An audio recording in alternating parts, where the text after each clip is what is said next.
kalau obatnya dari resep itu kami ada namanya screening. Jadi kami cek dulu nih dosisnya benar enggak, obat ini benar enggak, sesuai keluhan pasiennya enggak. Kalau udah lewat screening itu baru bisa obatnya dikasih. Tapi ada risiko atau tantangan yang sering dihadapi apoteker? Paling ya komunikasi sesama tenaga kesehatannya aja harus lebih bisa ngomong. Kalau selain menyiapin dan masih obat, apoteker tuh harus bisa memberikan edukasi kepada pasien. Ya betul, apoteker juga harus obat-obat aja yang harus dipelajari.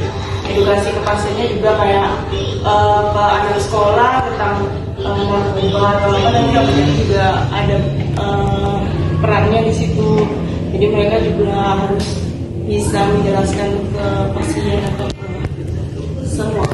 Kalau seorang apoteker menghadapi pasien yang salah dalam memahami cara minum obat itu gimana? Kalau salah berarti kita jelaskan lagi ke pasiennya cara menggunakan obatnya. Terus kalau kita udah jelasin ini, kita tanya balik ke pasiennya, ibu udah mengerti belum cara menggunakan obatnya? Terus coba jelaskan kembali cara menggunakan obatnya, cara memastikan. Ibu, maaf sebelumnya, nama ibu siapa?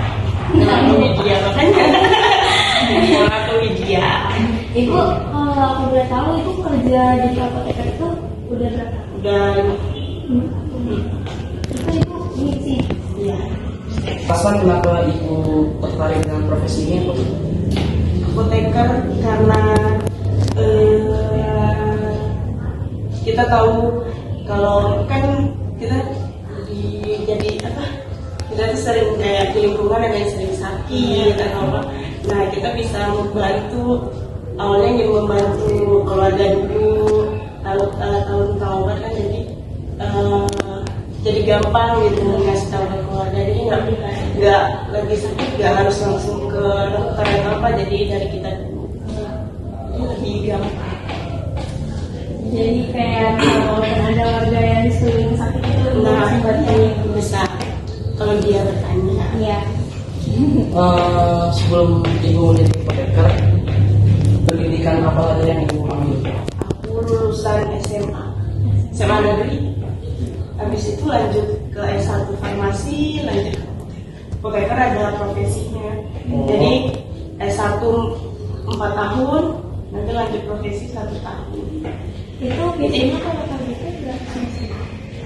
Kalau S1 8 semester. Apotekernya tambah 1 tahun.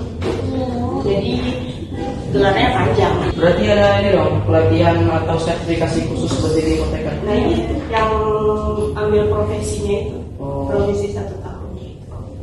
Selalu ada lagi nanti ujiannya nanti di untuk satu Indonesia. Jadi nanti ada standarnya se-Indonesia. Kalau nggak lulus standar se-Indonesia, nggak lulus. Bagaimana cara ibu bekerjasama dengan dokter dan perawat? Nah ya, sebagai apoteker kita juga harus pintar ngomong.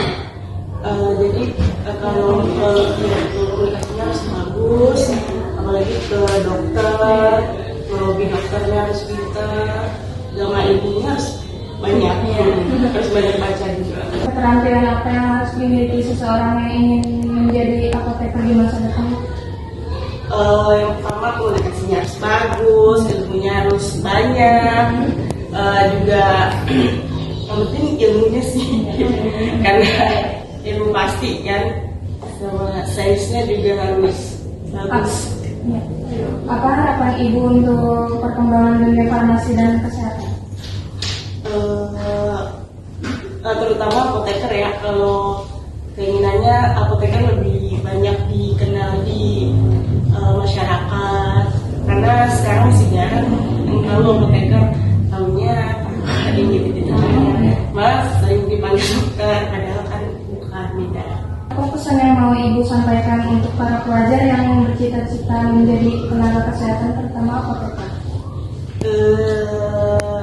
Pastinya harus rajin baca, sering baca, terus kimianya harus bagus. terutama kimia ya sama hafalan. Iya. Karena Yang variasi hafalan. Iya. Nah itu juga lebih ke bahasa kimia. Iya. Sama hitungan. Iya benar. Buat IPA tuh. asisten ya. Iya. Apa pesan untuk masyarakat agar memilih obat yang aman dan sesuai kebutuhan?